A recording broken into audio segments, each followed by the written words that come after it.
Hey, and welcome back to Tennessee Grillin and Smokin. I'm Dustin, and today we're going to try beef short ribs.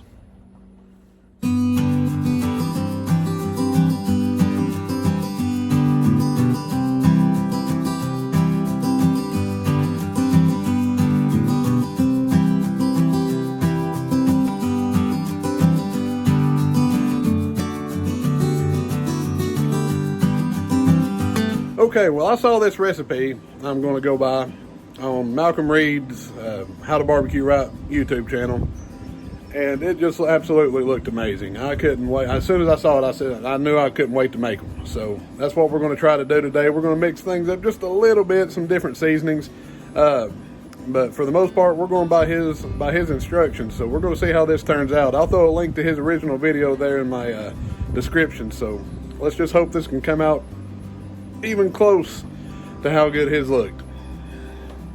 Okay, the first thing I'm going to do to these ribs, we're going to start putting the flavor to it. So I'm going to put a little bit of Worcestershire on there.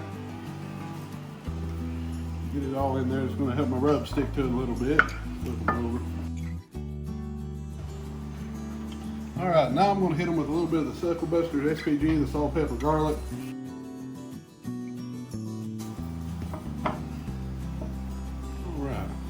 All right, and now for an extra kick, I'm going to go ahead and get my Suckle Buster's 1836 beef rub.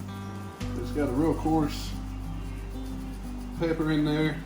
I'm going to give it a good little top coat.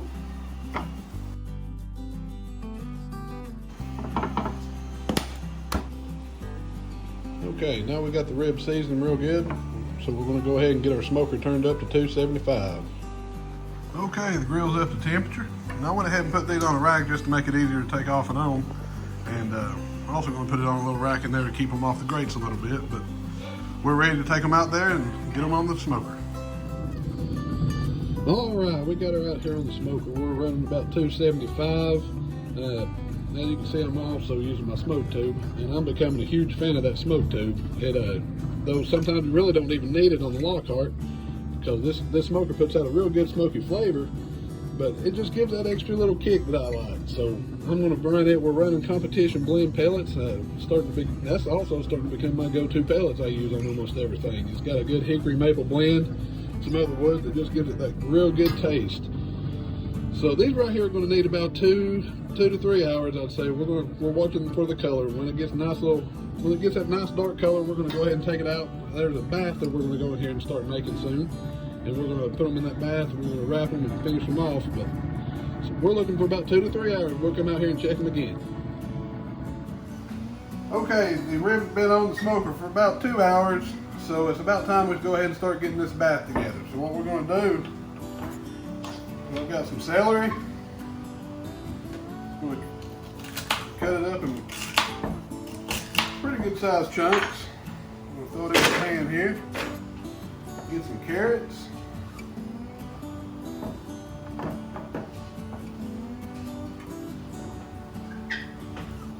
Get these ends off here. Same thing, just big chunks. It really don't matter, it looks like.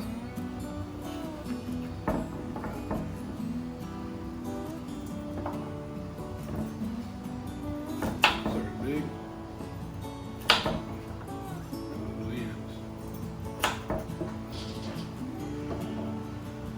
Throw in there.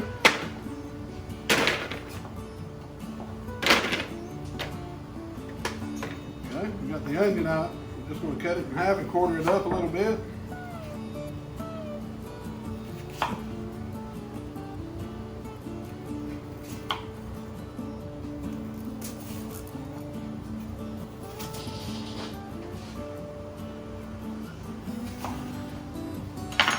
Drop one in there.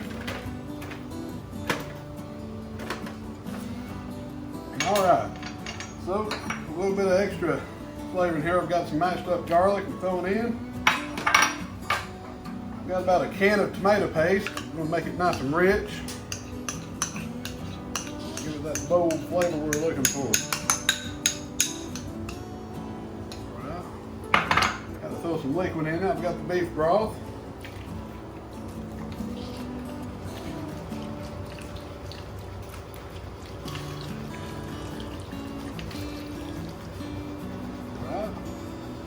Also,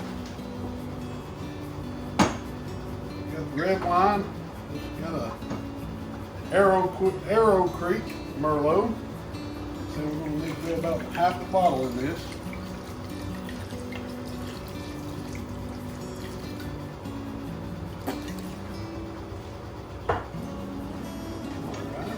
Now I'm going to go back over with that SPG, a little bit more of salt. That's good enough. Salt, pepper, and garlic. We're going to go some rosemary. I don't have any fresh rosemary, so this is going to have to do.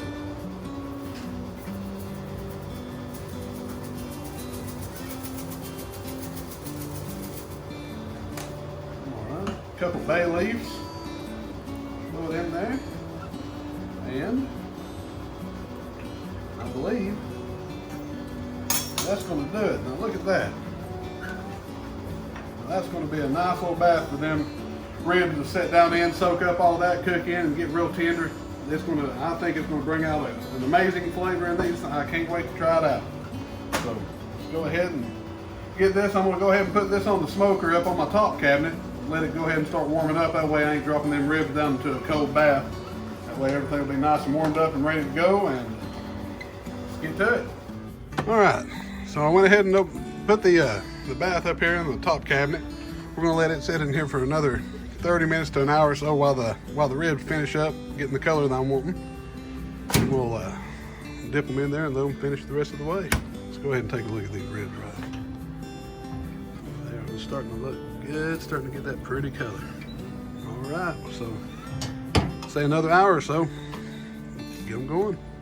All right, so they've been on there about 3 hours and they're getting to the color where I really like. So it's getting that real brown. So we're gonna go ahead,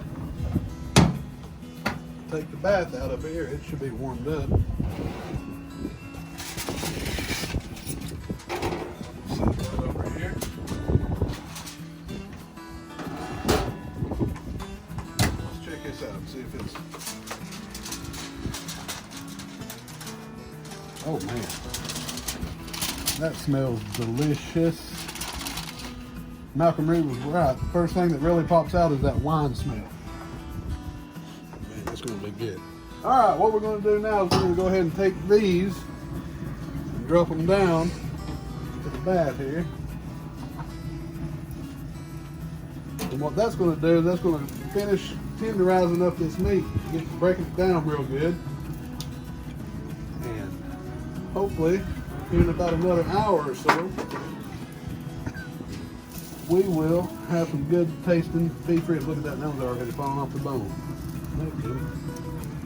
There we go. All right, so I'm going to put all these in there. I'm going to wrap it back up, stick around for maybe another hour or so, come out and check them. And hopefully they'll be done. All right, I'm just going to go ahead just for fun, base some of this over top before I stick it and wrap it back up. And they smell delicious. That'll work. Okay, we got it wrapped back up. We're going to set her back on here for an hour, come back, and hopefully they'll be done. Well, since we did wrap them up, it's probably good enough to go ahead and crank the heat up. I'll turn it up to 325. So we're going to see what it sit. We're going to let it sit right there and see what it does. We'll come back in an hour, check it out. Okay, they've been covered up for about an hour. Pull them out here and check on them a little bit. See what it is. Smelling great. Let's check them right here. Oh, that fat's rendered real good.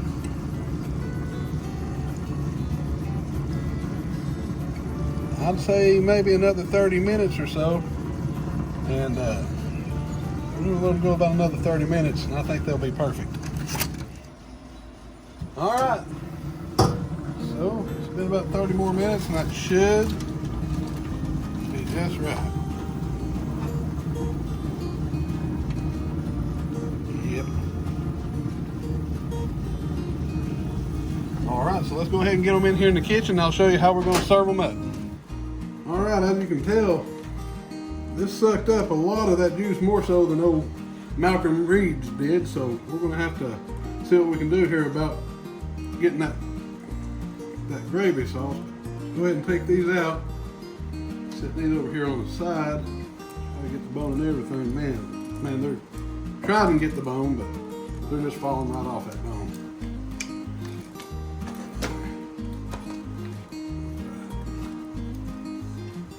I think it's going to be impossible trying to keep these on the bone.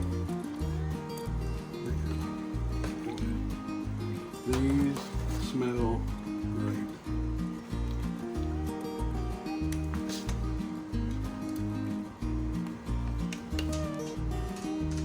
Alrighty, and what I'm going to try to do is get as much juice out of this as I can. What's left over, we're going to see about adding a few more things to it to make that gravy put over top of it.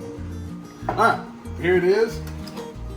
And just like Mr. Reed said in his videos, we went ahead and made some mashed potatoes. I want to take him at his word that this is how it's going to be the best. We're just going to stack them on there.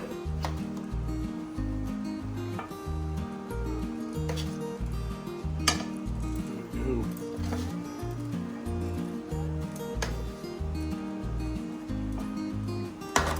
This one just fell apart already.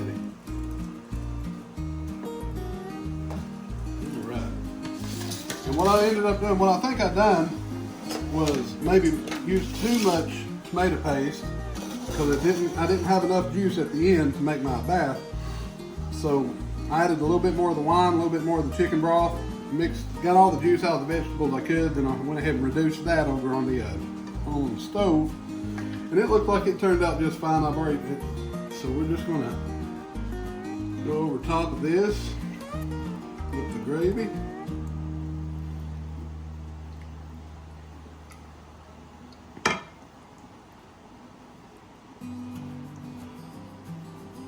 Right, and a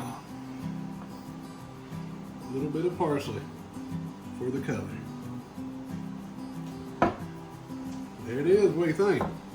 Looks pretty good.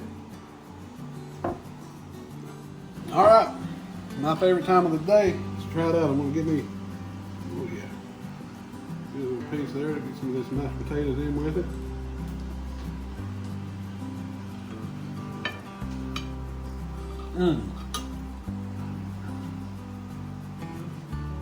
Man, that fell apart in my mouth. That was so good. I can get the hickory smoke flavor from that smoke tube, those competition blends. I can taste that red wine, that gravy. Real good. Well, all right. Well, that was my shot at Malcom Reeds beef ribs, and I couldn't be happier. I'm so glad I did it. He knows what he's talking about. He knows exactly how to do it, because I've had beef ribs a bunch. I've tried them different ways, but this by far was the best way for me to enjoy these. The flavor that bath gave them just was amazing. It's just like all that flavor just seeped up through the bottom, went all the way through that meat. It was so good, I could taste it all. So yeah, I'm gonna, like I said it earlier, I'm gonna go ahead and put his original video there in my description. Give it a try. Man, you won't regret it. It was so good. But hey, if you like what you saw, just give me a like and a thumbs up. Subscribe to my channel. I'm still trying to grow it. I'm trying to do at least 1 to 2 good cooks a week. And as long as y'all keep watching, guys, I'll keep cooking. Thanks again.